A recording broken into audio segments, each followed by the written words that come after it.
ఇప్పుడు ఒక తల్లిని ఒక పాప చంపేసింది, బాయ్ ఫ్రెండ్ని యాక్సెప్ట్ చేయలేదని వాళ్ళమ్మ మాస్టర్ ప్లాన్ తోటి వాళ్ళ మమ్మీని చంపేసింది వాళ్ళ బాయ్ ఫ్రెండ్ వచ్చి.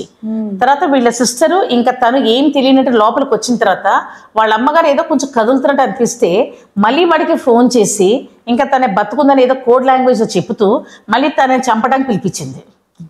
అంటే నేను అనేది ఇప్పుడు ఎథిక్స్ ఎట్లా అంటే ఒక హస్బెండ్ కానీ ఒక ఇలా చైల్డ్ కానీ అది ఇప్పుడు 10th క్లాస్ స్టూడెంట్ శాస్త్ర కేసుది అది తీసుకుంటే కానీ ఇవన్నీ చూసుకుంటే madam punishment should be such a severe. అంటే ఇప్పుడు చూడండి గతంలో ఇలాంటి చిన్న చిన్న అమ్మాయిని రేప్ చేసి చంపేసినప్పుడు స్పాట్ లో షూట్ చేసి చంపేసేవారు. అలాంటి తీసుకునే రోజు కొంచెం తగ్గింది ఈ మధ్యకాలం లేకుండే అసలు. అంటే చాలా మటుకు ఇలాంటివి రేపులు అవన్నీ కూడా కొంచెం తగ్గింది.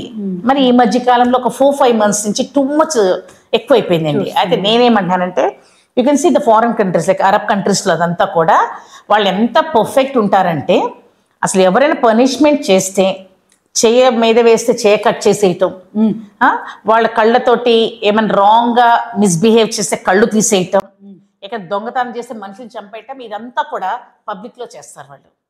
they'll have a public place. నేను కువైట్కి వెళ్ళినప్పుడు 2005లో చూశాను. ఒక బ్యూటిఫుల్ ఆడిటోరియం లాగా ఉండింది. నేను ఇదేంటి ఇంత బ్యూటిఫుల్గా ఉంది ఆడిటోరియం కానీ మా సిస్టర్ని అడిగితే అక్క ఇది ఆడిటోరియం కాదు, this is the punishment place. Punishment place అంటే ఏంటి అని అంటే ఎవరైనా సరే ఆ కంట్రీలో తప్పు చేస్తే వాళ్ళు అక్కడ నుంచోపెట్టి చేసిన తప్పుకి spot punishment in front of all the public. ఇంకొకసారి పబ్లిక్ ఆ తప్పు చేయటానికి భయపడతారు.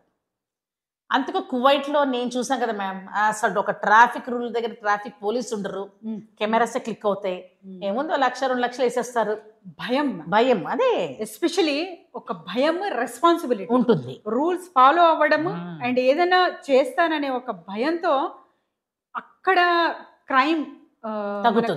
క్రైమ్ రేట్స్ అనేది తక్కువ.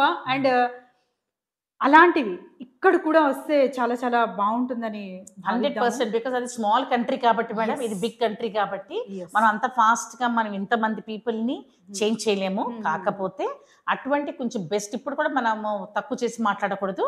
మన తెలంగాణ స్టేట్లో కూడా చాలా మట్టుకు బ్యూటిఫుల్ వర్క్ మన పోలీస్ డిపార్ట్మెంట్ నవడేస్. అండ్ పనిష్మెంట్స్ కూడా చాలా ఫాస్ట్గా వాళ్ళు దేర్ ఫోర్స్లోకి వస్తున్నాయి. కానీ ఆ ఇన్సిడెంట్ అయితే అది ఎటువంటి పనిష్మెంట్ వచ్చింది అనేది మనకు తెలియట్లేదు. Correct sir. మరి దాన్ని ఏమైనా డబ్బులతో కొనేస్తున్నారా, పదవులతోటి దాన్ని మిస్యూజ్ చేస్తున్నారా అది కూడా మనం చెప్పలేము. బికాస్ నేను ఒక కేసుని టేకప్ చేసి చూసిన తర్వాత కన్క్లూజన్ పాయింట్ తెలియట్లేదు. ఇప్పుడు అబ్బాయిని తీసుకెళ్ళి మైనర్ అనే జ్యువెల్లో వేసేసారు, అంతే అబ్బాయి చదివిస్తుంటారు. ఎంత ఘోరంగా చంపినా కూడా పీస్ఫుల్గా పెంచుతున్నారు అబ్బాయిని. అలాగే పెద్దవాడు కూడా తల్లిని కోసేసిన, హస్బెండ్ కోసిన పనిష్మెంట్స్ ఎట్లా ఉండాలంటే సివియర్ ఉండాలి, ఇమ్మీడియట్ ఉండాలి. Action should be taken very immediately. ఎక్కడో జరిగిన 1 year తర్వాత నువ్వు తీసుకుంటే ఆ ఇన్సిడెంట్ మర్చిపోతున్నారు పబ్లిక్. ఆ 10 days బాధపడతారు. 10 days విపరీతమైన క్రౌడ్లో మాట్లాడేస్తాం మేమంతా కూడా, అరే ఇట్లా అయ్యిందని ఆ రోజు ఏడుస్తాము, ఫీల్ అవుతాము.